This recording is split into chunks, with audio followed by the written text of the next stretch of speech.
Morning बच्चों। Excellent vision technical academy के polytechnic branch में मैं आपका स्वागत करता हूं। प्रीवियस लेक्चर में हम लोगों ने पर यूनिट सिस्टम के बारे में अध्ययन किया। आशा है कि आपको वो चीज़ें अच्छे से समझ में आ गई होंगी।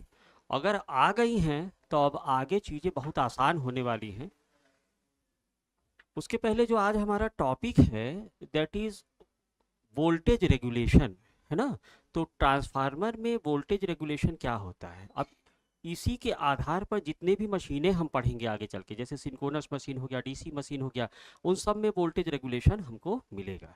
तो जैसा आधार, जैसा बेस यहाँ पे वोल्टेज रेगुलेशन का हम यहाँ पर बनाने जा रहे हैं, लगभग मान के चलिए कि आपका एग्जैक्ट डेफिनेशन वही हो जाएगा। लेकिन थोड़ा सा ये कंट्रोवर्शियल है, हो सकता है कि लेक्चर मेरा कुछ ज़्यादा खिंच जाए, तो उसके लिए आप प्रिपेयर रहिए। लेकिन इस चीज़ को समझना बहुत ज़रूरी है ना। तो शुरू करते हैं। आज का टॉपिक जो है that is voltage regulation. Voltage regulation, है ना। तो वोल्टेज रेगुलेशन होता क्या है, सबसे पहले तो बात इसकी आ जाएगी। वोल्टेज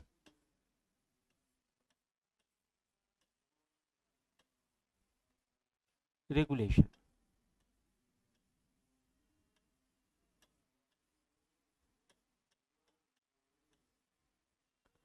देखिए सिनेरियो में अगर वोल्टेज रेगुलेशन शुरू करने से पहले मैं आपसे एक बात पूछना चाहता हूं। जैसे कि मैं अक्सर यही रेटिंग लेता हूं, मान लीजिए एक ट्रांसफार्मर की रेटिंग है, एक ट्रांसफार्मर की रेटिंग है 2300 या 23 KVA, 23 KVA, 2300 volt oblique 230 volt, यही लेके चल रहे हैं ना हम लोग एक एग्जांपल के तौर पे।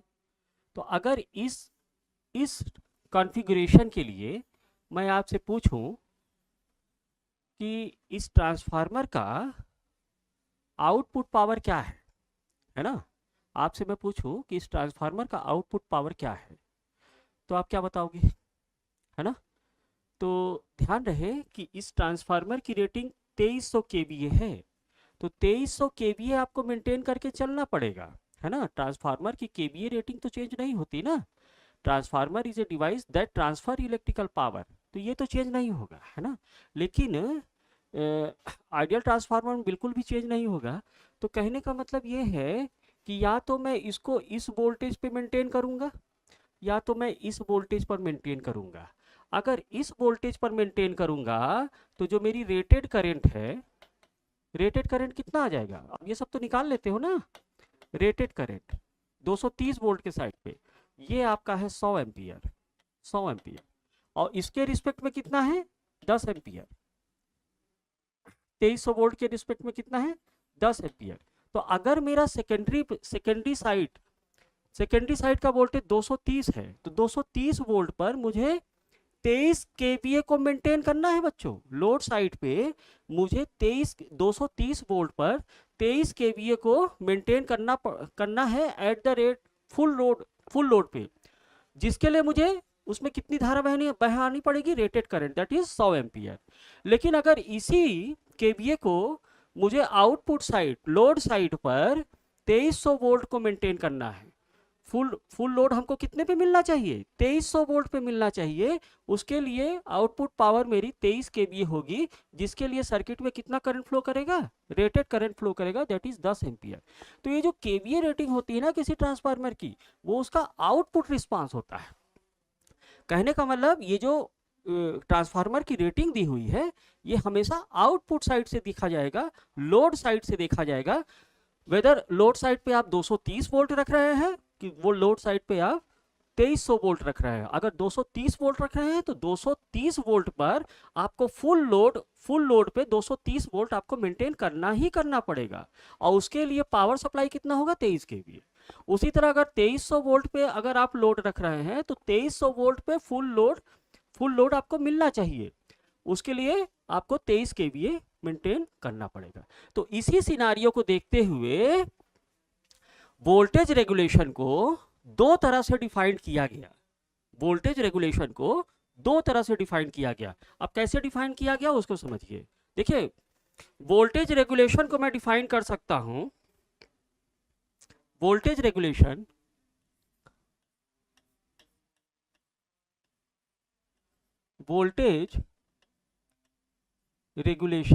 है ना, वोल्टेज रेगुलेशन, इसको मैं ऐसे भी डिफाइन कर सकता हूं कि V no load voltage minus V full load voltage upon V no load voltage. और दूसरा मैं डिफाइन कर सकता हूं, ये तो पहला सिनारियो हो गया, पहला सिनारियो हो गया। दूसरा सिनारियो मैं कैसे कर सकता हूं कि वोल्टेज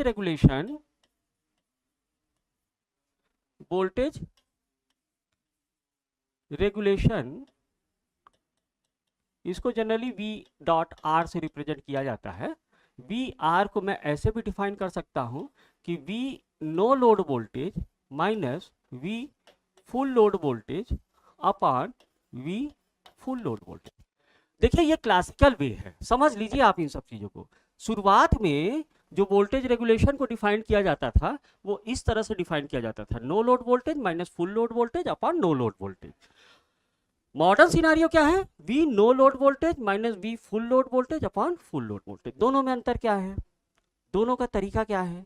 देखिए जो पहला सिनारियो कह रहा था कि इसके अकॉर्डिंग आपका क्या है, इस फार्मूला को अगर आप यूज करते हैं तो इस फार्मूला के अकॉर्डिंग वोल्टेज रेगुलेशन को आप कैसे डिफाइन करोगे कि आप ये समझ लीजिए कि आउटपुट वोल्टेज जो है नो लोड पे जो वोल्टेज था, यानी आपने कोई लोड नहीं दिया। आप ये जानते हो ना कि ट्रांसफार्मर नो लोड पे भी ऑपरेटेड है और फुल लोड पे भी ऑपरेटेड है ना। तो पहले कंडीशन में क्या है कि ट्रांसफार्मर मेरा नो लोड पे ऑपरेटेड है, नो लोड पे कुछ वोल्टेज रहा होगा, मान लीजिए कि वो उसका रेटेड वोल्टेज रहा होगा, है ना। एक ट्रांसफार्मर मेरा नो लोड पे चल रहा है और अब हमने उस पे लोड लगा दिया, फुल लोड लगा दिया।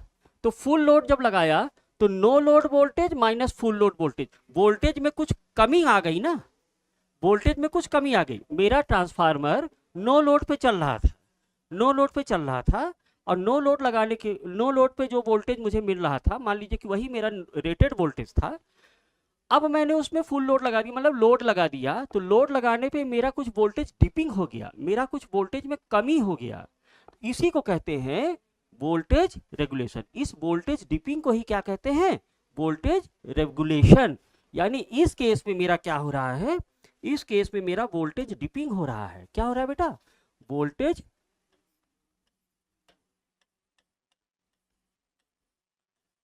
डिपिंग।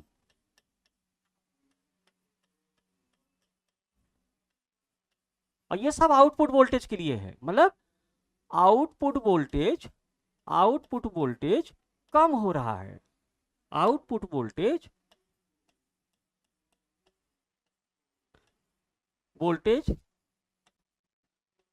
कम हो रहा है।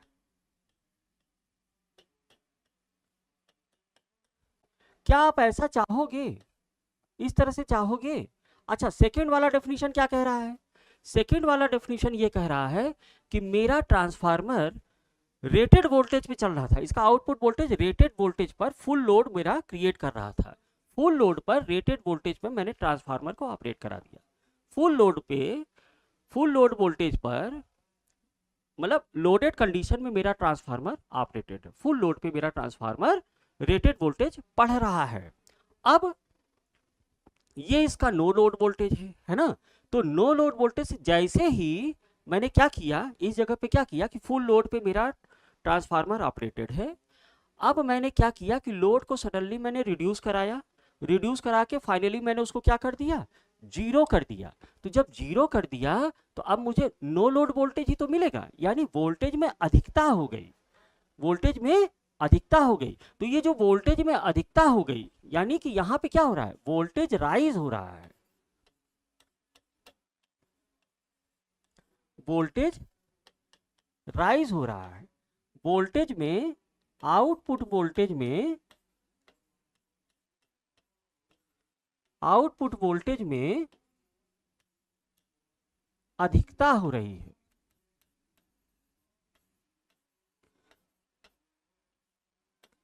आउटपुट वोल्टेज में अधिकता हो रही है। इसी वोल्टेज के राइज होने को मैं उसका वोल्टेज रेगुलेशन बताऊंगा, और इसको मैं डिफाइन कैसे करूंगा, no load voltage minus full load voltage upon full load rated voltage. इसी फुल लोड वोल्टेज को ही मैं रेटेड वोल्टेज कहता हूं ना। ये सब तो अभी आप जान गए हो। यहां पे क्या है समझिएगा, VNL है मेरा no load voltage, no load voltage है ना, और VFL क्या है मेरा, फुल लोड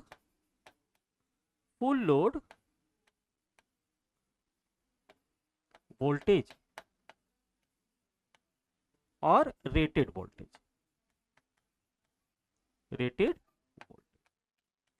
तो जो भी सिनारियो में ले रहा हूं उसके आउटपुट रिस्पांस से ले रहा हूं, है ना। इसमें वोल्टेज में कमी हो रही है और इसमें वोल्टेज में राइज हो रहा है। तो आप ये थोड़ी ना चाहोगे, मान लीजिए कि आपके पास एक 1000 वाट का कोई लोड है जिसकी वोल्टेज रेटिंग 230 वोल्ट है, 230 वोल्ट है।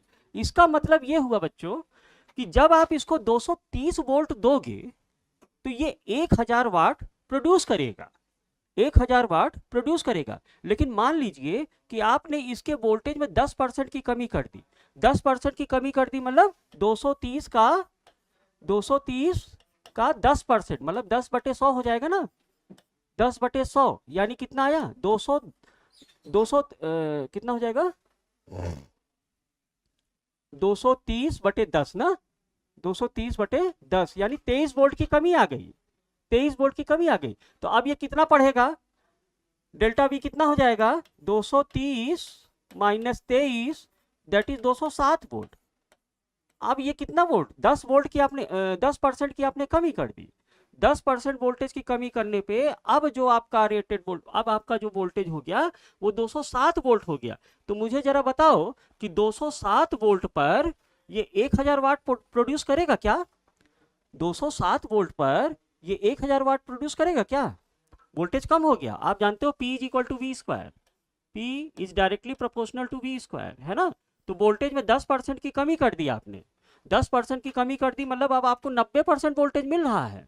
तो 90% वोल्टेज के लिए अब आपको पावर कितना मिलना पड़ेगा, 90% को आप 0.9 का होल स्क्वायर करोगे ना, तो 0.9 मतलब 0.81 और इसको मल्टीप्लाइड कर दो 100 से, यानी अब आपको कितना वाट मिल रहा होगा, 810 वाट मिल रहा होगा। जबकि फुल लोड पे आपको कितना चाहिए, 1000 वाट, 1000 वाट। तो यही मैं सिनारियो में कह रहा हूं कि ये फार्मूला आपको क्या कह रहा है, जो पहला वाला फार्मूला है, पहला वाला फार्मूला ये कह रहा है कि नो लोड पे मान लीजिए वो ट्रांसफार्मर आपको रेटेड वोल्टेज दे रहा था, इस केस में जैसे 230 वोल्ट, नो लोड मतलब 230 वोल्ट पे चल रहा था, उस केस में ये 1000 वाट प्रोड्यूस कर रहा है, 1000 वाट प्रोड्यूस कर रहा है। लेकिन जैसे ही आपने उसमें लोड लगाया, जैसे ही आपने लोड लगाया वोल्टेज आपका घट गया। तो वोल्टेज जब आपका घट गया तो क्या 1000 वाट आपको मिलेगा, रेटेड पावर मिलेगी, नहीं मिलेगी, है ना। तो ये सब बातें कंज्यूमर को ध्यान में रखते हुए तैयार की गई हैं कि अब हमें जो आउटपुट चाहिए वो रेटेड वोल्टेज पर ही चाहिए। कहने का मतलब अगर इस डिवाइस का, जो भी मैंने डिवाइस लिया है, अगर इस डिवाइस को मैं रेटेड वोल्टेज देता हूं तो मुझे 1000 वाट मिलना ही मिलना चाहिए, इसमें कोई डिपिंग नहीं होनी चाहिए, है ना। अब तो इसलिए हमने क्या किया कि हमने इस फार्मूले को अडॉप्ट किया, इस फार्मूले को अडॉप्ट किया। ये क्लासिकल वे में आ गया। इसमें तो आप क्या कर रहे हैं, मान लीजिए कि जो ट्रांसफार्मर का नेम प्लेट होता है ना, नेम प्लेट, तो अब उसमें रेटेड वोल्टेज और उसकी केवीए रेटिंग, रेटेड करंट वगैरह सब मेंशन किया होता है। तो जो पहले का जमाना था वो नो लोड को रेटेड वोल्टेज दिखाता था, बात को समझिए, नो लोड पे रेटेड वोल्टेज दिखाता था, और जैसे ही आप लोड देते थे वोल्टेज आपका डिप हो जाता था, वोल्टेज में कमी हो जाती थी। तो वोल्टेज में जब कमी हो जाएगी तो क्या रेटेड पावर उसको मिलेगा, रेटेड पावर तो नहीं मिलेगा ना। तो इस फार्मूला को हम अडॉप्ट नहीं करेंगे। रियल डेफिनेशन जो वोल्टेज रेगुलेशन की होगी वो सेकंड वाली होगी। This is the right formula, ये आपका राइट फार्मूला है। आप कभी भी इसको एक्सेप्ट मत करिएगा। एक्चुअली जो वोल्टेज रेगुलेशन डिफाइंड है वो इस फार्मूला से डिफाइंड है। अब ये फार्मूला क्या कहता है कि रेटेड वोल्टेज पर मुझे रेटेड पावर मिल रही है। जैसे 230 वोल्ट पर मुझे 1000 वाट मिल रहा है, जैसे लोडेड कंडीशन में 230 वोल्ट आउटपुट है ट्रांसफार्मर का, और उस 230 वोल्ट पर मुझे 1000 वाट मिल रहा है, जैसा कि मैंने एग्जांपल लिया। अब मैंने वोल्टेज हटा दिया, तो वोल्टेज जब हटा दिया तो आप ट्रांसफार्मर का इक्विवेलेंट सर्किट सोचिएगा, अभी मैं आगे बताता हूं। तो जो उसका नो लोड वोल्टेज है वही तो उसका आउटपुट वोल्टेज हो जाएगा। तो आउटपुट वोल्टेज में कुछ गेनिंग हो जाएगी, राइजिंग हो जाएगी। अब वो कितना राइजिंग हो जाएगा वो बात की बात है, लेकिन उस राइजिंग को हम मेंटेन कर लेंगे। मान लीजिए कितना राइज हो जाएगा, जैसे अदर कंट्री, अमेरिका वाले तो अगर राइजिंग 1.5 पर यूनिट तक अगर जाते हैं तो उसको वो कंट्रोल कर लेते हैं, ज़्यादा राइजिंग होती ही नहीं है। लेकिन अपना इंडिया में थोड़ा सा कॉम्प्लिकेटेड सिचुएशन है, तो यहाँ पे 4 से 5% तक जो वोल्टेज राइजिंग होती है उसको हम अडॉप्ट कर लेते हैं। प्रैक्टिकली तो ये है इंडिया के लिए, है ना। 4 से 5% अगर वोल्टेज राइजिंग होगा वो हमको अडॉप्ट कर लेना है, लेकिन हमको रेटेड वोल्टेज पर रेटेड पावर चाहिए। रेटेड वोल्टेज पर हमें फुल लोड पावर चाहिए, है ना, उसमें कमी नहीं आनी चाहिए, है ना।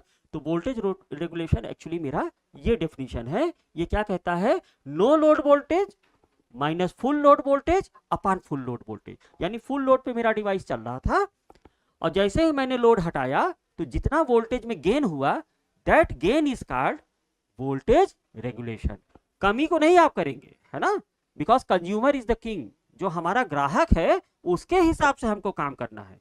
वो अगर हमने नेम प्लेट पे 230 वोल्ट 1000 वाट लिखा है, तो 230 वोल्ट पे हमें 1000 वाट मिलना ही मिलना चाहिए।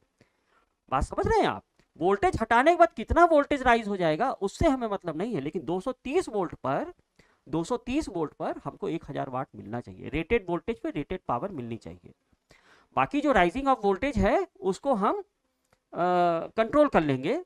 इंडिया के लिए जो सिनारियो बनाया गया है वो 4 से 5% तक हम राइजिंग कंट्रोल कर सकते हैं, है ना। तो इसी के आधार पर अगर मैं वोल्टेज रेगुलेशन को डिफाइन करूं, वोल्टेज रेगुलेशन को डिफाइन करूं, तो वोल्टेज रेगुलेशन का जो डेफिनेशन बनता है वो ये बन रहा है ना। डेफिनेशन देखो, आई थिंक आपके बात समझ में आई होगी। पहले तो इसका डेफिनेशन देख लो। डेफिनेशन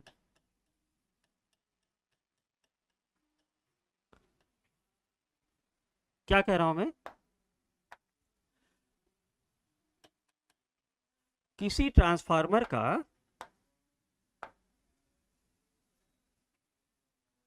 किसी transformer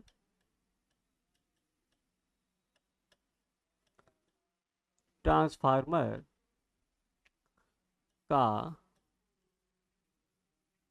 output rated voltage, output output full load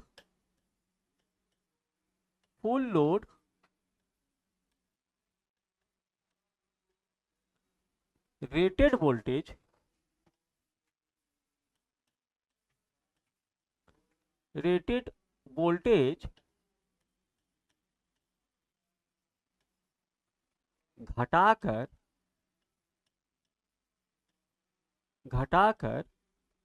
यदि शून्य कर दिया जाए, यदि घटाकर, यहां थोड़ा सा आगे एक लाइन और लिख लेना, घटाकर दिए गए दिए गए दिए गए लोड पावर फैक्टर पर, लोड पावर फैक्टर पर, लोड पावर फैक्टर पर यदि रेटेड वोल्टेज घटाकर दिए गए लोड पावर फैक्टर पर यदि शून्य कर दिया जाए। कहां तक चले गए हम, शून्य तक। शून्य कर दिया जाए दिया जाए तब तब ट्रांसफार्मर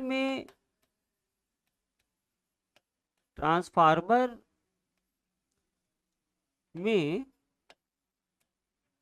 वोल्टेज की अधिकता को, बहुत ध्यान से समझना ये सब चीजें, वोल्टेज की अधिकता, वोल्टेज की अधिकता जो ट्रांसफार्मर में वोल्टेज राइज कर रहा है, दैट इज वोल्टेज राइज, लिख लेना, दैट इज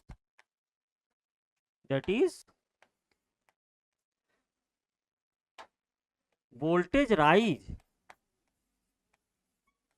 वोल्टेज राइज को ही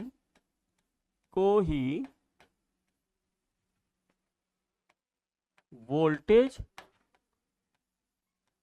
regulation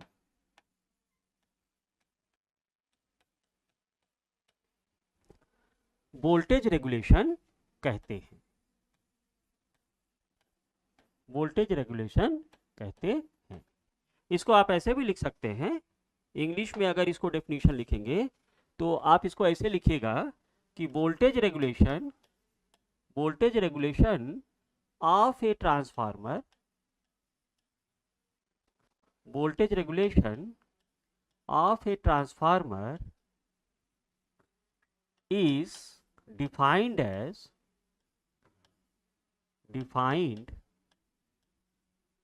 as rise in output voltage,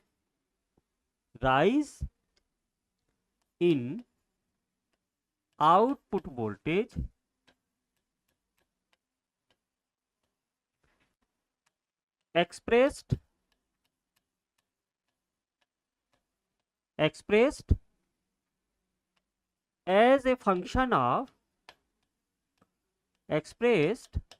as a function of full load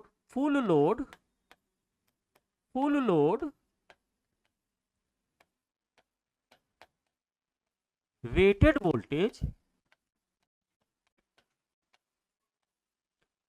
at a specified power factor angle, specified power factor angle, at a specified power factor when output voltage reduces to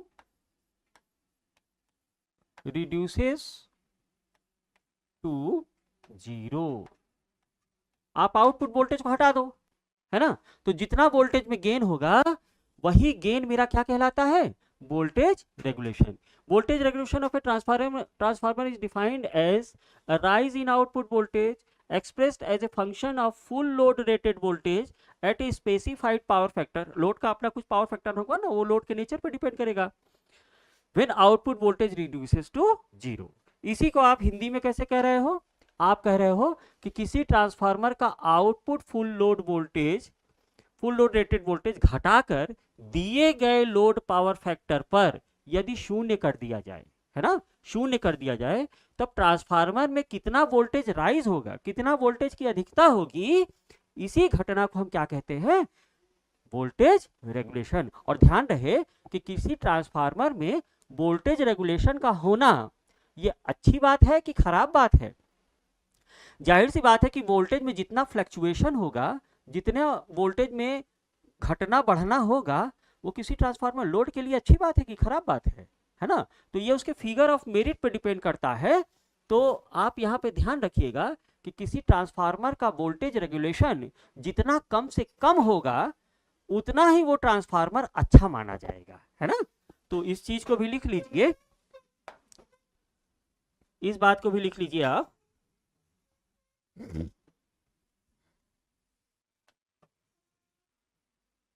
note करके लिख लीजिए कि transformer का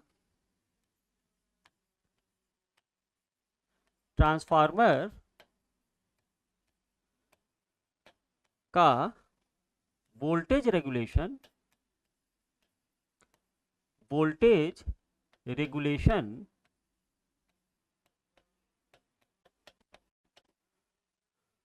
उसका figure of merit कहलाता है। Figure of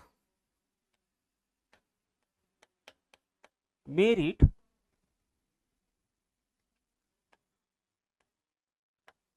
कहलाता है। यह जितना कम होगा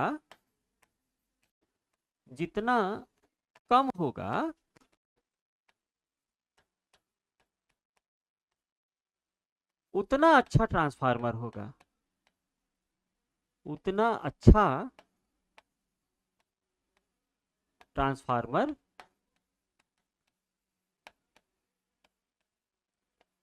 होगा। यानी ट्रांसफार्मर में जो ये वोल्टेज रेगुलेशन की जो घटना हो रही है ना, ये कम से कम होना चाहिए, है ना। आइडियली 0 होना चाहिए, वोल्टेज रेगुलेशन शुड बी 0 होना चाहिए, है ना। तो इसी को फार्मूला में अब हम कैसे दिखाएंगे वोल्टेज रेगुलेशन को, ध्यान रहे। Voltage regulation is equal to क्या हो जाएगा, वोल्टेज रेगुलेशन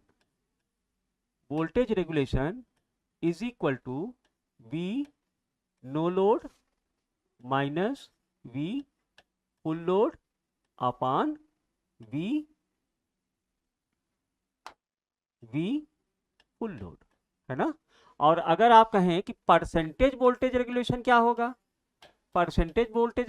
होगा, तो इसी फार्मूला में आप 100 से मल्टीप्लाई कर दीजिए, यानी कि ये हो जाएगा V no load minus V full load upon V full load multiplied by 100।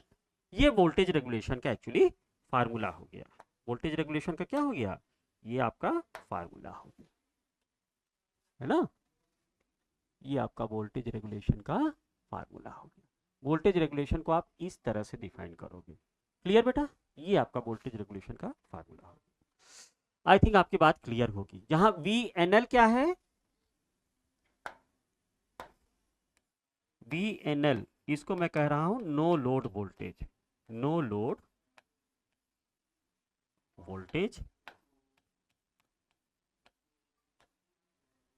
और VFL क्या है, full load rated voltage. Rated आपको पर यूनिट में क्या बोलोगे इसको, है ना, बेस वोल्टेज। रेटेड मैं आपको पर यूनिट में ये सब चीजें बता चुका हूं। फुल लोड रेटेड, है ना। अब यहां पे एक बात आप ये भी ध्यान रखना कि ये जो वोल्टेज का टर्म्स लिया है ना, ये इसका मापांक है, फेजर नहीं है। देखो मैंने इसको वेक्टर से रिप्रेजेंट नहीं किया है, क्योंकि वोल्टेज रेगुलेशन में जो भी बात आ रही है वो उसके वोल्टेज के मैग्नीट्यूड पर डिपेंड कर रहा है। कितना वोल्टेज राइज हो रहा है तो वो उसका मैग्नीट्यूड ही तो बताएगा। तो ये जो no load voltage full load voltage है ना, ये केवल मैग्नीट्यूड लिया गया है। यहाँ पे क्या लिया गया है, मैग्नीट्यूड, मापांक लिया गया है। ये फेजर फॉर्म में नहीं है बल्कि मैग्नीट्यूड फॉर्म में है। VNL VFL ये सारी जो क्वांटिटीज हैं ये मैग्नीट्यूड फॉर्म में है, फेजर फॉर्म में नहीं है, ध्यान रखना। क्योंकि वोल्टेज रेगुलेशन के लिए हमें केवल मैग्नीट्यूड की जरूरत है। और वोल्टेज रेगुलेशन डिपेंड किस पे करेगा, तो वोल्टेज रेगुलेशन ध्यान में आए रहे, अभी मैं आगे बताऊंगा भी, यही सब चीजें देखना है कि यह पावर फैक्टर एंगल पे डिपेंड करता है। वोल्टेज रेगुलेशन किस पे डिपेंड करेगा, पावर फैक्टर एंगल पर डिपेंड करेगा। तो नोट करके ये भी कहीं लिख लेना, लिख लो इस चीज को। वोल्टेज रेगुलेशन पावर फैक्टर पर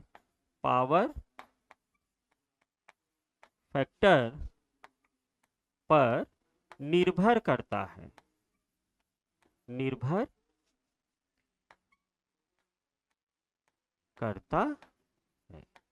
है ना। वोल्टेज रेगुलेशन पावर फैक्टर पर निर्भर करता है। अब इसी चीज को हमें समझना है ना, इसी चीज को हम आगे बढ़ाते हैं वोल्टेज रेगुलेशन के लिए। कब वोल्टेज रेगुलेशन मैक्सिमम होगा, कब वोल्टेज रेगुलेशन जीरो होगा, कब वोल्टेज रेगुलेशन मिनिमम होगा, है ना। इन्हीं सब बातों को हम लोग अब समझने जा रहे हैं। ये सब डिपेंड करेगा उसके पावर फैक्टर एंगल पर, उसके पावर फैक्टर एंगल पर। तो इसी को आगे बढ़ाते हुए मैं नेक्स्ट टॉपिक लेता हूं वोल्टेज रेगुलेशन में ही, पावर फैक्टर एंगल पर निर्भरता। पावर फैक्टर एंगल पर निर्भरता,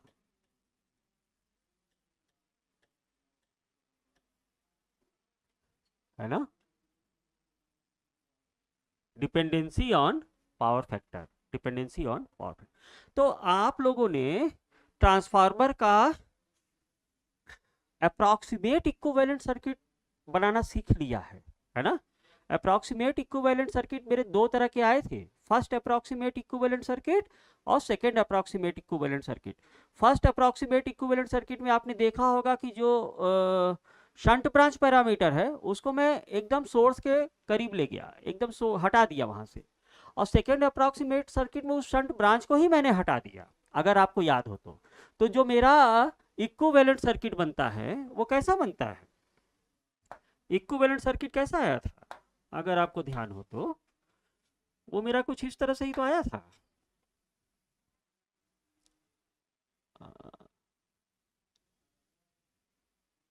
ये था,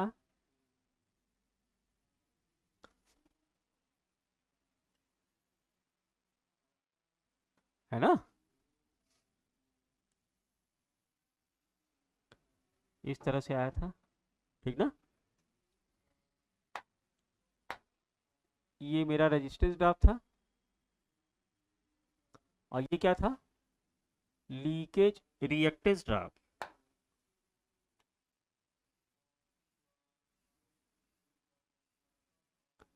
अब सारी चीजें जो आपने अभी पढ़ ली हैं उन सब की जरूरत पड़ने वाली है यहाँ पे। इसको आपने आर इक्विवेलेंट बोला था ना, आर इक्विवेलेंट, जहां आर इक्विवेलेंट की वैल्यू थी R1 प्लस R2 डैश। मैंने सेकेंडरी रिफर टू प्राइमरी लिया था, जनरली हम लोग यही काम करते हैं। और ये आपका था जे एक्स इक्विवेलेंट। ये इनपुट वोल्टेज है, इनपुट वोल्टेज है ना।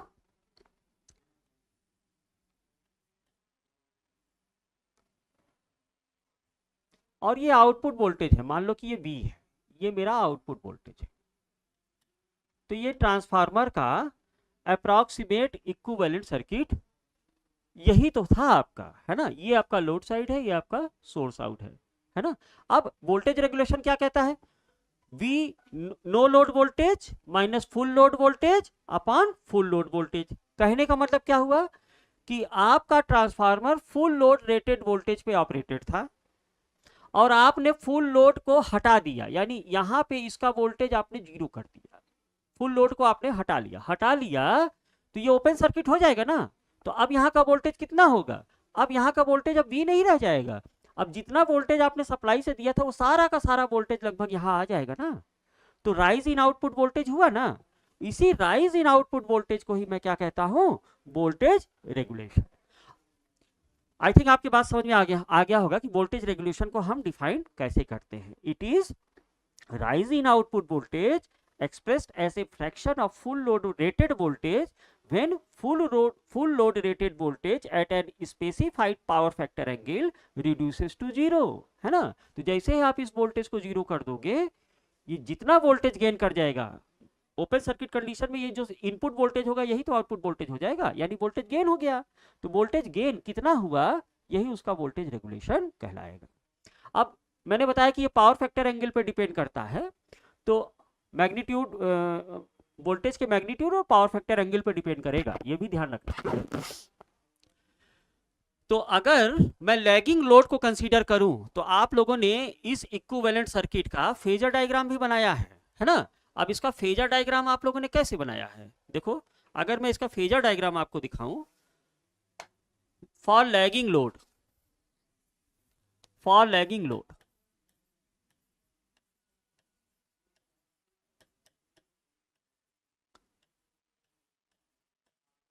ध्यान से समझना, और चीजें इतनी आसान हो जाएंगी। थोड़ा सा यहाँ पे मैथमेटिकल ट्रीटमेंट आएगा, लेकिन वो इतनी चीजें आपकी आसान कर देगा कि वोल्टेज रेगुलेशन आपको बहुत अच्छे से समझ में आने वाला है। तो थोड़ा सा ज्योमेट्री मैथमेटिकल टर्म से घबराना नहीं, ये आपके ईजीएस्ट वे में समझाने के लिए मैं बताने जा रहा हूँ, और शायद इससे आपका कॉन्सेप्ट मेरे हिसाब से तो बहुत अच्छा बनने वाला है। तो बहुत ध्यान से समझिएगा, पेशेंस रखिएगा, है ना। तो क्या at lagging power factor load, इसका फेजर डायग्राम जो होगा, फेजर डायग्राम देखो, मैं फेजर डायग्राम बनाने जा रहा हूँ, और आपको मैं बता भी चुका हूँ, उसी फेजर डायग्राम को मैं रिपीट करने जा रहा हूँ लैगिंग लोड के लिए। अप्रॉक्सीमेट इक्विवेलेंट सर्किट के लिए बना रहा हूँ, प्रैक्टिकल ट्रांसफार्मर वाला नहीं, है ना, क्योंकि अब हमें जो भी काम करना है अप्रॉक्सीमेट इक्विवेलेंट सर्किट को लेकर चलना है ना। तो देखो क्या होता था इसमें, आप आउटपुट रेटेड वोल्टेज को रिफरेंस वोल्टेज मानोगे, ठीक। अच्छा जरा इस सर्किट में करंट मैंने नहीं दिखाया है, मान लीजिए कि ये आई इक्विवेलेंट करंट है, this current is I current flow कर रहा है ना। तो ये आई करंट फ्लो कर रहा है आपका, देखो बनाते हैं।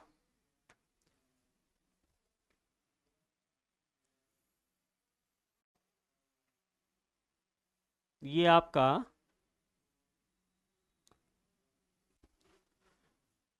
V हो गया, ठीक। अभी मैं लिखूंगा बाद में, ये आपका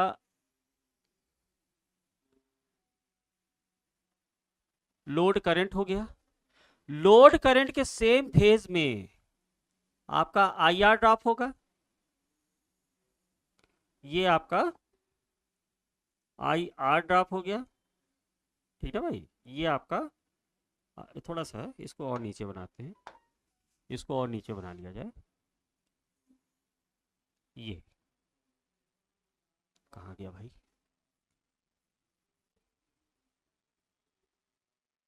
कहाँ चला गया,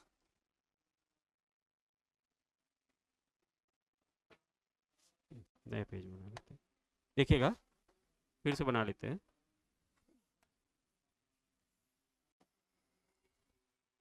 ये आपका रिफरेंस वोल्टेज हो गया, है ना।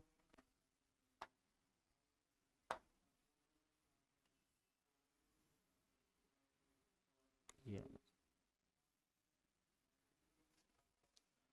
और ये मेरा लोड पावर फैक्टर एंगल हो गया, ठीक।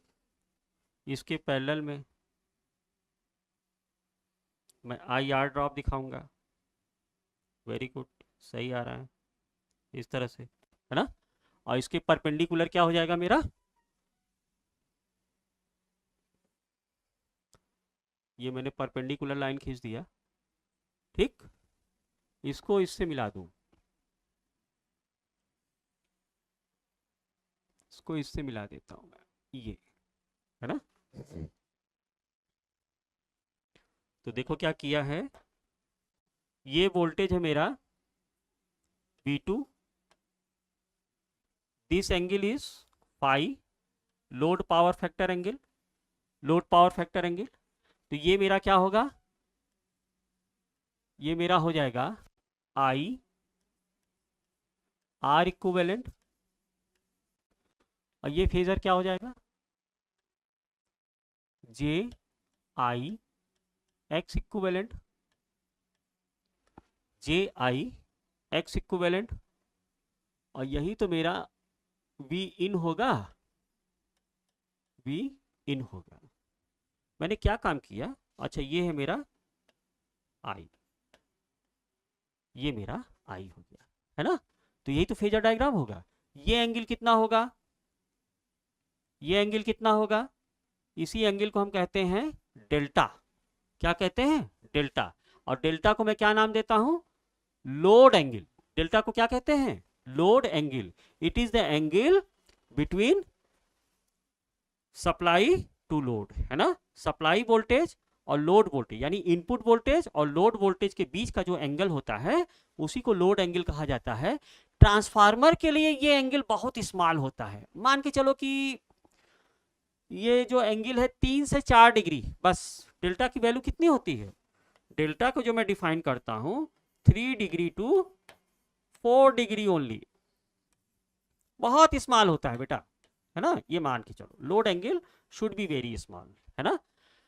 मैंने क्या काम किया, इस लाइन को थोड़ा सा मैंने बढ़ा दिया, है ना। अभी थोड़ा ज्योमेट्री है, देखिएगा आप लोग।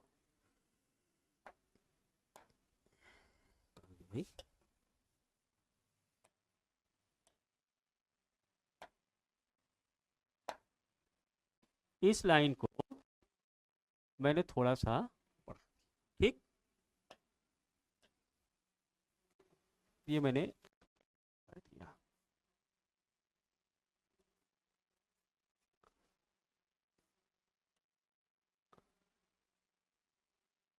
है ना। क्यों एक्सटेंड किया अभी समझ में आ जाएगा।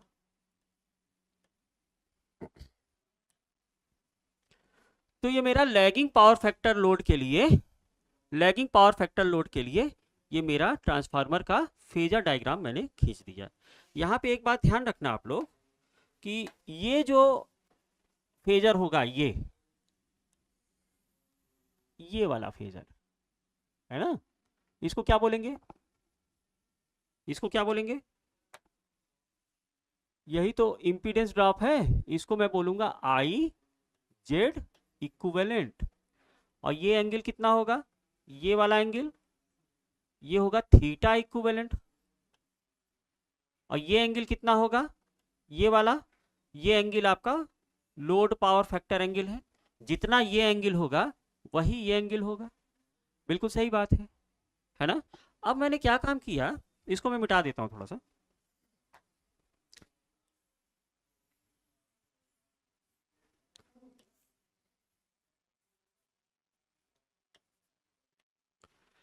अब मैंने क्या काम किया कि इस लाइन को सेंटर मानते हुए, इनपुट वोल्टेज है, ध्यान समझना, इस लाइन को सेंटर मानते हुए मैं इस हॉरिजॉन्टल लाइन पे एक चाप खींच देता हूं, है ना, एक आर्क खींच देता हूं, है ना।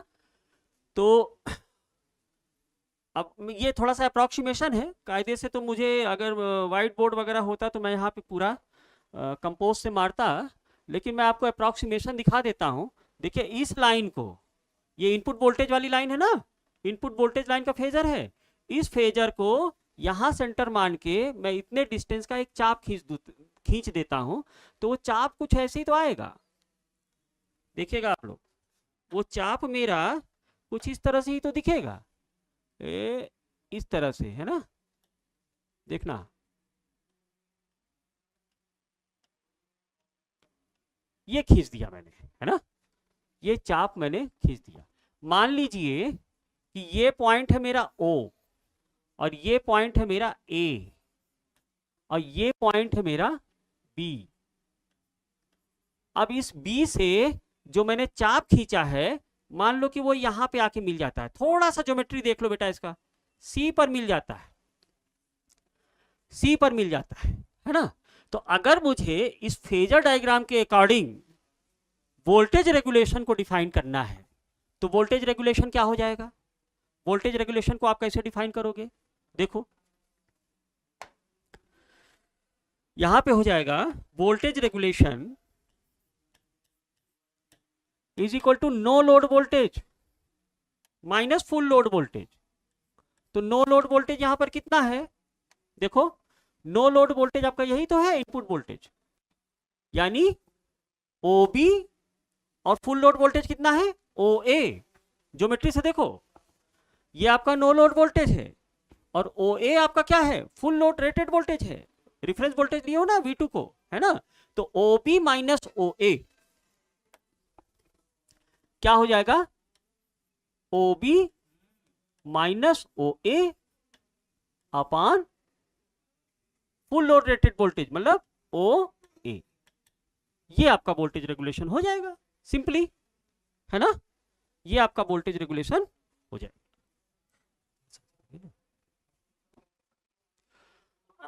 फुल लोड रेटेड वोल्टेज हो जाएगा। अब देखो बेटा, फेजर से समझो, मैंने इस लाइन को बेस मानते हुए एक मैंने चाप दिया है, तो ये जो फेजर होगा ओबी अगर मैं इसी फेजर को अगर नीचे लाऊं तो ये सी पॉइंट पे मिलेगा कि नहीं मिलेगा? बात समझ लीजिए, थोड़ा सा ज्योमेट्री समझ लीजिए। तो ओबी इज इक्वल टू ओसी हो जाएगा कि नहीं हो जाएगा? ये जो डिस्टेंस होगी ओ से सी तक का जो डिस्टेंस होगा, अगर मैंने ये चाप दिया है इस लाइन को रेफरेंस मान के, मैंने ये चाप दिया है सी पे काट रहा है, तो अगर मैं इस फेजर को नीचे ले आऊं, हॉरिजॉन्टल ले आऊं, तो ये सी पे काटेगा कि नहीं काटेगा? तो जो ये डिस्टेंस होगा ओबी, वही तो ओसी होगा। हाँ, यानी कि मैं कह सकता हूं कि ओबी इज इक्वल टू ओसी, तो ये आपका हो जाएगा ओसी माइनस ओ ए अपान ओ ए। ठीक, आप यहां लिख दो since OB is equal to OC, OB is equal to OC. Clear? तो ये चीजें आपकी हो गई। अब देखो जरा, थोड़ा सा मैं क्या करेक्शन करने वाला हूं। आप एक काम करो, आप क्या काम करो, इस बी से ना इस हॉरिजॉन्टल लाइन पे एक परपेंडिकुलर डाल दो, हॉरिजॉन्टल लाइन पे एक परपेंडिकुलर डाल दो। ठीक ना भाई? इस हॉरिजॉन्टल लाइन से एक परपेंडिकुलर डाल दीजिए आप।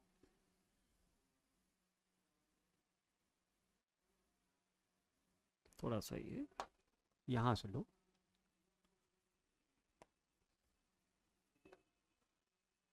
परपेंडिकुलर डाल दो ये। अरे यार,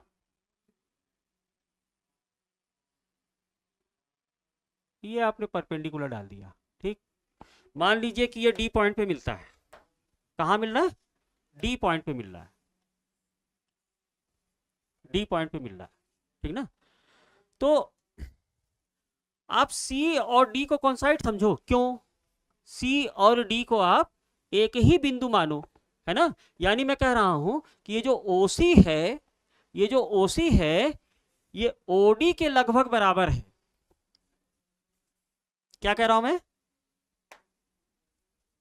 since OC is nearly equal to OD Y.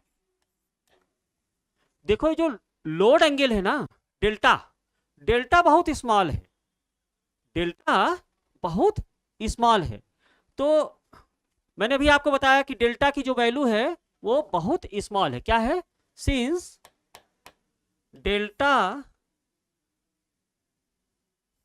Delta का मान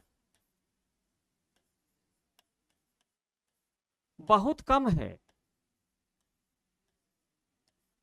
बहुत कम है। यहां लिख लेना about 3 degree to 4 degree only for a transformer. ठीक ना? 3 डिग्री टू 4 डिग्री ओनली। तो cos 0 की वैल्यू 1 होती है ना, तो V इन, जरा मुझे बताओ, V in cos of delta ये nearly about to V in हो जाएगा ना, because delta is nearly equal to 0। तो डेल्टा इज इक्वल टू 0 के लिए input V in cos delta का वैल्यू कितना हो जाएगा? V इन इनपुट वोल्टेज के बराबर हो जाएगा। देखो ना यहां पे, चूंकि डेल्टा बहुत स्मॉल है, डेल्टा बहुत स्मॉल है, तो ये जो इनपुट वोल्टेज की लाइन है, अगर इसको आप हॉरिजॉन्टली क्रिएट करो delta is equal to 0 degree पे, तो ये जो परपेंडिकुलर लाइन है वही तो इस लाइन का प्रोजेक्शन होगा ना। प्रोजेक्शन समझते हो कि नहीं? परछाई, प्रक्षेप, है ना? तो इस लाइन का ये प्रक्षेप होगा, जो कि कहां पे आके मिल रहा है बेटा? डी पे आके मिल रहा है। तो मैं कह सकता हूं कि ओसी जो डिस्टेंस है, जो कि नो लोड वोल्टेज पढ़ रहा था, एग्जैक्ट नो लोड वोल्टेज पढ़ रहा था, उसका मैंने अप्रोक्सीमेशन ले लिया। उसका मैंने क्या ले लिया? अप्रोक्सीमेशन ले लिया। तो अब इसी ओसी को मैंने किससे रिप्लेस कर दिया? ओडी से रिप्लेस कर दिया। ओडी से रिप्लेस कर दिया। तो इसको मैं बोलूंगा approximate voltage regulation curve. Phasor diagram of phasor for approximate. Exact नहीं है, एग्जैक्ट तो ओसी था, लेकिन चूंकि डेल्टा बहुत कम है तो ओसी को मैंने रिप्लेस कर दिया ओडी से। आपको समझ में आ रहा है? उस केस में जो वी इन कॉस डेल्टा है वो इनपुट वोल्टेज के बराबर है ना? तो इसको बोलेंगे phasor for approximate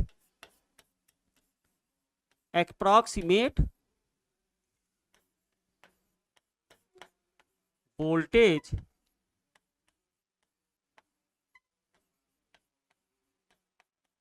regulation. Phasor for approximate voltage regulation. I think यहां तक आपकी बात समझ में आया होगा। तो अब इसी ज्योमेट्री से अगर मैं कहूं कि वोल्टेज रेगुलेशन क्या होगा, अब वोल्टेज रेगुलेशन क्या होगा, तो वोल्टेज रेगुलेशन आपका हो जाएगा, voltage regulation is equal to, OC को मैं किससे रिप्लेस कर दूंगा? OD minus O A upon O A से। That's it. सिंपल है ना? थोड़ा सा ज्योमेट्री है। ज्योमेट्री आई थिंक आपके समझ में आ गया होगा। नहीं समझ में आया तो मेरा वीडियो थोड़ा सा रिपीट करके देख लेना, कोई कठिन चीज नहीं है बेटा। तो ओडी माइनस ओ ए को आप क्या लिख सकते हो? देखो यहां पे ध्यान से देखो, ये है आपका ओडी और ये है आपका ओ ए। तो ओडी में से ओ हटाओगे तो एडी मिलेगा ना? एडी मिल जाएगा आपको। क्लियर? तो इसको आप लिख सकते हैं एडी अपॉन ओ ए, एडी अपॉन ओ ए। अब जरा देखो एडी कौन है? ये जरा इस वाले ट्रायंगल को कंसीडर करो, triangle A B D, triangle A B D. इस ट्रायंगल को देखिए, इस ट्रायंगल को देखिए, है ना? इस ट्रायंगल में आपसे मैं कहूं बताओ इस एडी का मान कितना होगा? तो एडी आधार बटे कर्ण, आधार बटे कर्ण किसके बराबर हो जाएगा? वो इस एक्चुअली ये थीटा इक्विवेलेंट तो यहां तक आएगा ना बेटा, सॉरी ये थीटा इक्विवेलेंट तो यहां तक आएगा ना। जेड इक्विवेलेंट इस ट्रायंगल को बना रहा है ना, इस ट्रायंगल को बना रहा है। ये आई आर ड्रॉप है, ये एक्स इक्विवेलेंट ड्रॉप है, तो ये थीटा इक्विवेलेंट ड्रॉप है। तो मुझे बताओ ये एंगल कितना हो जाएगा? ये एंगल कितना हो जाएगा? इस एंगल को आप बोलोगे थीटा इक्विवेलेंट माइनस फाइव। देखो ये पूरा एंगल है थीटा इक्विवेलेंट, इसमें से ये एंगल है फाइव, तो थीटा इक्विवेलेंट में से फाइव घटा दो तो आपको ये एंगल मिल जाएगा ना। जस्ट ज्योमेट्री है बेटा, 8th 10th की 9th 10th की ज्योमेट्री है बेटा, है ना? तो ये थीटा इक्विवेलेंट माइनस फाइव हो जाएगा, है ना? तो जरा मुझे ये बताओ कि ट्रायंगल ए बी डी में, ए बी डी में AD is equal to I Z equivalent, ये कर्ण है ना, आधार बटे कर्ण क्या होता है? Cos theta. तो आधार बटे कर्ण एडी इज इक्वल टू क्या हो जाएगा? देखो सिंस क्या है, AD is equal to I Z equivalent cos theta equivalent minus five, theta equivalent minus five. Theta equivalent क्या है? इंपीडेंस, इंपीडेंस एंगल, लोड का, लोड साइड का इंपीडेंस एंगल है, ये सब मैं बता चुका हूं। What is theta equivalent? Theta equivalent is equal to load impedance angle, load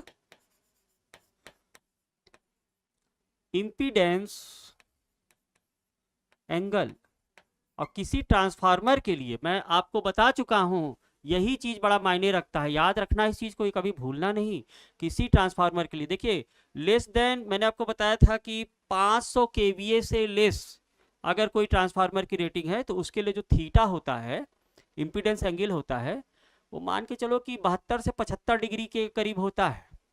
और मोर देन 500 केवीए के लिए ये करीब 80 डिग्री तक चला जाता है। है ना।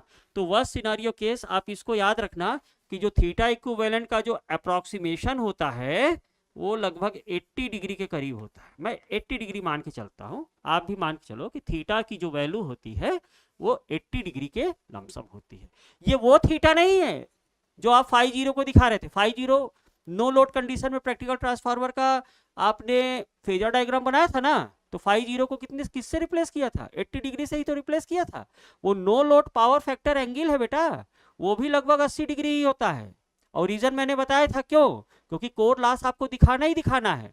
तो अब आपको जो मैग्नेटाइजिंग करंट है, एक्साइटिंग करंट है, वो φm के सीधे फेज में नहीं दिखाओगे, जब बल्कि उससे कुछ इंक्लाइंड करोगे, है ना। उसी को कहते हैं एंगल ऑफ हिस्टेरेसिस एडवांस या एंगल ऑफ हिस्टेरेसिस लैग, जो मन हो आप उसको करिए। ये जब लॉसेस पढ़ेंगे, जब हिस्टेरेसिस लूप पढ़ेंगे तो उसमें और क्लियर हो जाएगा, है ना। तो वो power factor, no load power factor angle है, वो भी 80 डिग्री होता है। ये आपका इंपीडेंस एंगल है, ये भी लगभग 80 डिग्री के ही करीब होता है ना। तो अब वोल्टेज रेगुलेशन एडी की वैल्यू रख दो, तो ये हो जाएगा I Z equivalent cos theta equivalent minus five, theta equivalent minus five upon O A क्या है, यही तो आपका वी है, रेटेड वोल्टेज है, वी रेटेड है। या आप इसको सिंपली कह सकते हो, देखो ध्यान से, कि voltage regulation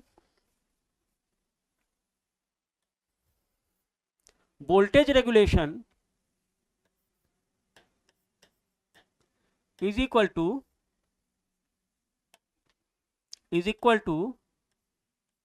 I rated into Z equivalent cos theta equivalent minus phi upon theta equivalent minus phi upon V। Full load voltage को आप V रेटेड लिख सकते हो। पर यूनिट सिस्टम में ये सब चीजें बता चुका हूं। जो फुल लोड वोल्टेज है वही आपका रेटेड वोल्टेज भी है, और वही उसी को आप बेस वोल्टेज भी पढ़ोगे, है ना। तो जरा मुझे ये बताओ, इस क्वांटिटी को आप क्या कह सकते हो? ये जो पूरा मिला है, ये वाला, इसको आप किससे रिप्लेस कर सकते हैं? अभी पिछले लेक्चर की ही बात है। आपसे मेरी गुजारिश है कि मेरे जो वीडियोस हैं, मेरे जो वीडियो लेक्चर्स हैं, उसको आप क्रम से देखिएगा, तब एकदम सिस्टमेटिक चीजें मिलेंगी, जिस आधार से मैं आपको अपने लेक्चर पढ़ा रहा हूं। अब कुछ लोग कंप्लेन कर सकते हैं, अरे सर मैग्नेटिक सर्किट तो बताया ही नहीं, हिस्टेरेसिस लूप तो बताया ही नहीं, कोर बताया ही नहीं, वाइंडिंग बताया ही नहीं, है ना सर, ये बताने लगे, है ना। तो बेटा हर एक चीज का समय आएगा, है ना। जिस क्रम में जा रहा हूं, देखो अभी मैं आपको कोर स्ट्रक्चर बता दूं ट्रांसफार्मर का, आपको कुछ समझ में नहीं आएगा। वोल्टेज रेगुलेशन एफिशिएंसी तक अगर आप पढ़ लेते हैं, और उसको पढ़ने के बाद अगर आप कोर टाइप ट्रांसफार्मर और शेल टाइप ट्रांसफार्मर को समझें, एक्चुअली ये क्वेश्चन बहुत आता है कि what is the difference between core type transformer and shell type transformer. इन दोनों में भेद बहुत ज्यादा पूछा जाता है एग्जामिनेशन में।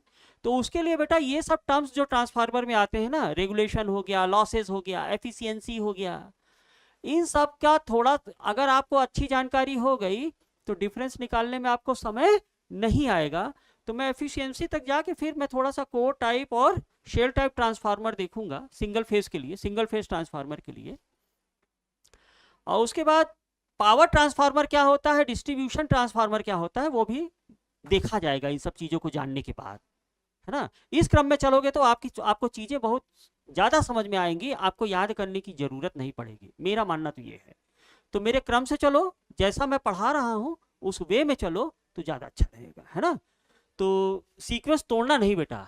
मैंने अपने प्रीवियस लेक्चर जब पर यूनिट सिस्टम बताया था, तो यही तो आपका पर यूनिट इंपीडेंस आपका कहलाएगा बेटा। बोलो, पर unit actual value upon base value ना, actual value upon base value. तो उसके आधार पर देखो, अगर आपको भूल गए हो तो मैं आपको जेड पर यूनिट क्या होगा, जेड पर यूनिट बराबर एक्चुअल यानी Z equivalent upon Z base आप लिखोगे, और जेड बेस को आप क्या लिख सकते हो, ये हो जाएगा Z equivalent upon Z base को लिख सकते हो V rated upon I rated V rated upon I rated. तो देखो ये हो गया ना, I Z equivalent, sorry I rated है ना, आपको समझाने के लिए, वैसे वो अंडरस्टूड होता है, I rated Z equivalent upon V rated. आ गया ना, तो यही तो आपका पर यूनिट इंपीडेंस है, यही तो आपका पर यूनिट इंपीडेंस हो गया। तो फाइनली आपको क्या फार्मूला मिल जाएगा बेटा, आपको मिल जाएगा voltage regulation is equal to Z per unit cos theta equivalent minus five. Now this is your exact formula for, exact नहीं है, अप्रॉक्सीमेट फार्मूला है, लेकिन वोल्टेज रेगुलेशन को आप जब भी डिफाइन कीजिएगा इसी फार्मूला से डिफाइन कीजिएगा। यही वोल्टेज रेगुलेशन का न्यूमेरिकल वगैरह इसी से सॉल्व होगा बेटा। यही वोल्टेज रेगुलेशन का क्या है मेरा अप्रॉक्सीमेट फार्मूला, अप्रॉक्सीमेट एनालिसिस हो गया। This is the formula for regulation.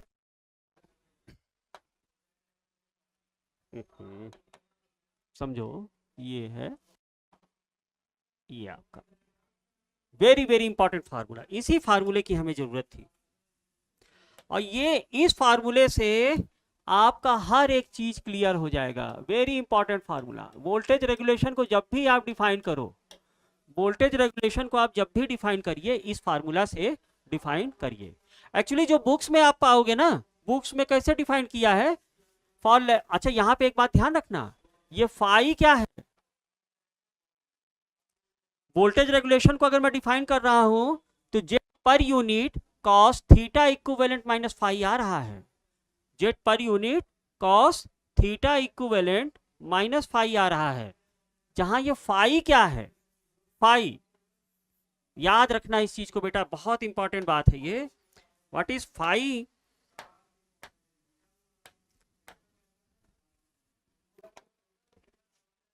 ध्यान रखना, ये चीज हमेशा याद रखना, phi is positive,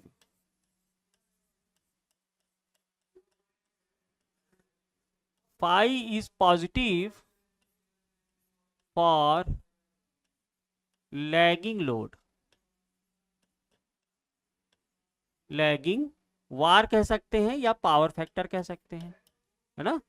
phi is positive for lagging power factor या लैगिंग वार, जो भी मन हो, है ना, या लैगिंग लोड भी कह सकते हैं आप। लोड का पावर फैक्टर एंगल ही तो लोगे, है ना।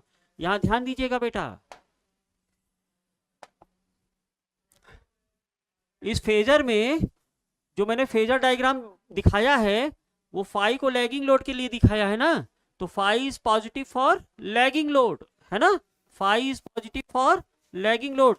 बिल्कुल अपने दिमाग में ये फार्मूला बैठा लो, क्या है, Z per unit. Voltage regulation को आप कैसे डिफाइन करोगे, Z per unit cos theta equivalent minus phi, where phi is positive for lagging load. हमेशा अपने दिमाग में बैठा लो बेटा, लैगिंग लोड के लिए फाई की वैल्यू आप क्या रखेंगे, पॉजिटिव रखेंगे, लीडिंग लोड के लिए फाई की वैल्यू नेगेटिव हो जाएगी, वो देखेंगे। लेकिन इस फार्मूला में जो फाई की वैल्यू डिफाइंड है वो लैगिंग लोड के लिए पॉजिटिव है, ये ध्यान रखना। एक्चुअली जो बुक्स में पाओगे, बुक्स में क्या है, बुक्स में आपको वोल्टेज रेगुलेशन कुछ इस टर्म से डिफाइंड होता है, ये होगा R per unit cos of phi plus lagging load के लिए X per unit sine of phi.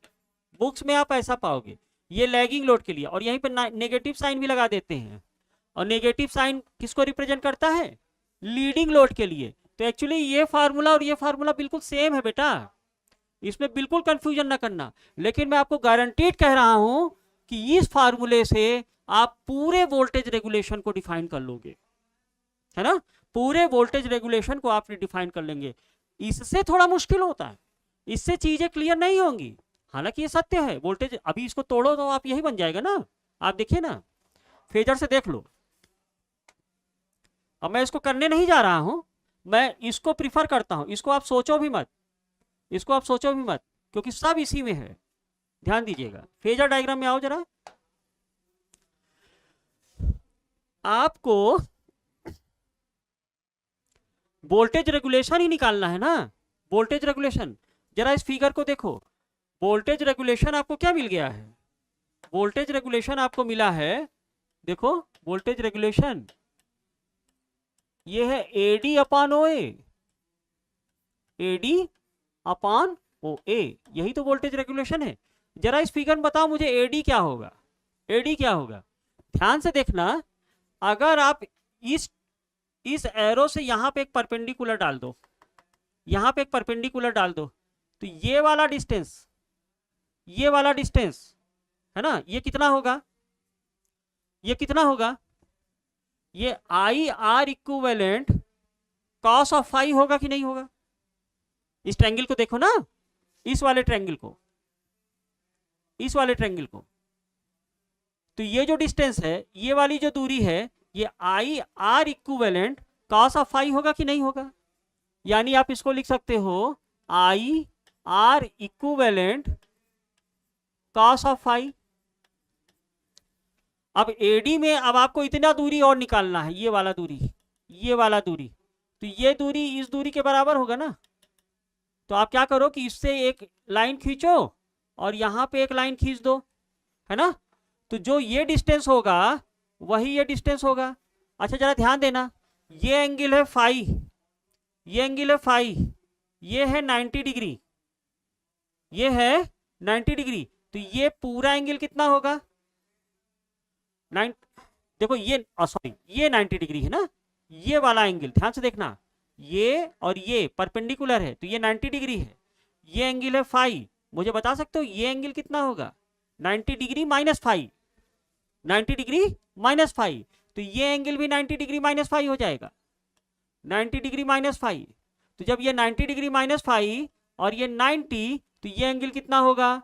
ये एंगल भी आपका फाई होगा, this angle is also phi. बात समझ में आ रहा है? तो जरा मुझे बताओ कि ये दूरी कितना हो जाएगा? मान लो कि मैं इसको mn मान लेता हूं, mn मान लेता हूं, तो mn ही तो यही डिस्टेंस होगा बेटा। तो mn का डिस्टेंस निकालो, तो mn आपका क्या हो जाएगा? देखो ये आई एक्स इक्विवेलेंट है ना, तो लंब बटे कर्ण साइन फाई के बराबर होगा ना, तो आप mn को कह सकते हो plus I X equivalent sine of phi, और ओ ए को आप किससे रिप्लेस करोगे? वी रेटेड से, वी रेटेड से। बात समझ में आ रहा है? तो फाइनली ये क्या हो जाएगा? I R equivalent upon V rated, V rated cos of phi plus I X equivalent upon V rated sine of phi. ठीक, अब इसको आप क्या लिख सकते हो? आर पर यूनिट, और इसको आप क्या लिख सकते हो? X per unit. तो आपका हो जाएगा R per unit cos of phi plus X per unit sine of phi. निकल गया ना, सीधे निकल गया। जो फार्मूला आपके बुक्स में था वो आपको मिल गया, है ना। लेकिन इससे चीजें क्लियर नहीं होती। चीजें क्लियर किससे होंगी? Z per unit cos theta equivalent minus phi से। आप यहां से भी ले सकते हो। जरा देखिएगा, आपको ये रिजल्ट मिला है ना, ये रिजल्ट मिला है। जरा इससे देखो, वोल्टेज रेगुलेशन को आप क्या कह रहे हो? वोल्टेज रेगुलेशन, वोल्टेज रेगुलेशन को आप कह रहे हो Z per unit, Z per unit cos theta equivalent minus phi. जरा इसको तोड़ दीजिए तो आपको, ये मैं आपको समझाने के लिए कह रहा हूं, है ना। मेन फार्मूला मेरा यही है। तो इसको आप कॉस ए माइनस बी का फार्मूला लगा दो, तो cos theta equivalent cos phi हो जाएगा, और plus sine theta equivalent sine phi हो जाएगा। मेरी बात समझ रहे हैं? अगर इस जेट पर यूनिट को आप दिखाना चाहेंगे तो इसको राइट एंगल ट्रायंगल में ऐसे ही दिखाओगे ना, ये आपका जेट पर यूनिट है, ये आर पर यूनिट होगा और ये एक्स पर यूनिट होगा, ये थीटा इक्विवेलेंट होगा। बोलो भाई, ट्रायंगल रिप्रेजेंटेशन तो ऐसे ही करोगे ना, ट्रायंगल रिप्रेजेंटेशन तो इसका ऐसे ही होगा।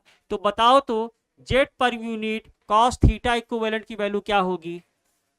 Jet per unit cos theta equivalent R per unit होगा, उसी तरह Z per unit sine theta equivalent X per unit होगा इंपीडेंस ट्रायंगल से। तो आप लिख सकते हो R cos phi plus X, ये पर यूनिट में है ना, आर की वैल्यू पर यूनिट में है, x per unit sine of phi.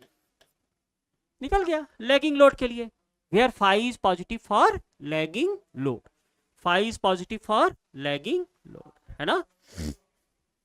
तो फाइनली हमारा व्यू क्या आया?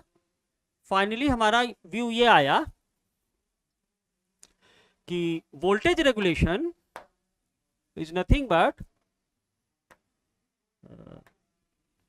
voltage regulation is equal to Z per unit cos theta equivalent minus phi, theta equivalent minus phi।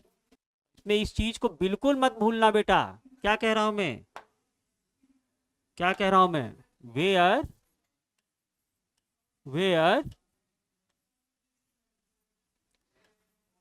phi is positive, phi is positive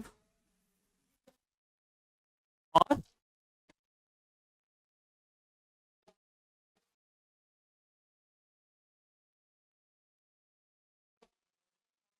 power factor, phi is positive for lagging power factor। ये आपका पूरा formula है बेटा, ध्यान रखना इस चीज का। Phi is positive for lagging load. तो ये आपका ओवरऑल फार्मूला यही मिलेगा बेटा, ये वाला है ना।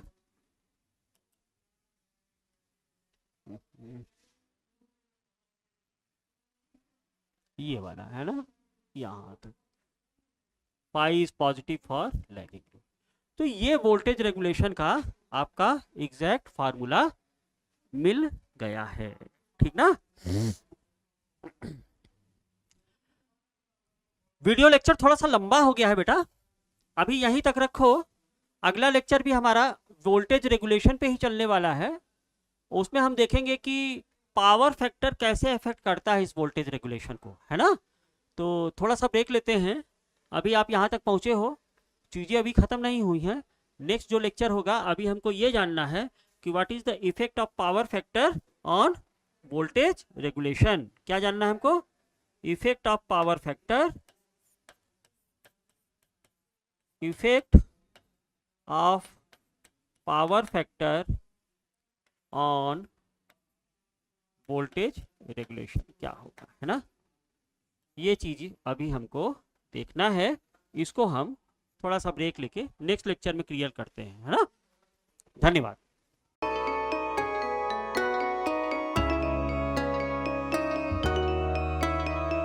Excellent Vision Technical Academy. Excellent Vision online app Google Play Store से download. Branch office plot number 198, house number 504 by 398.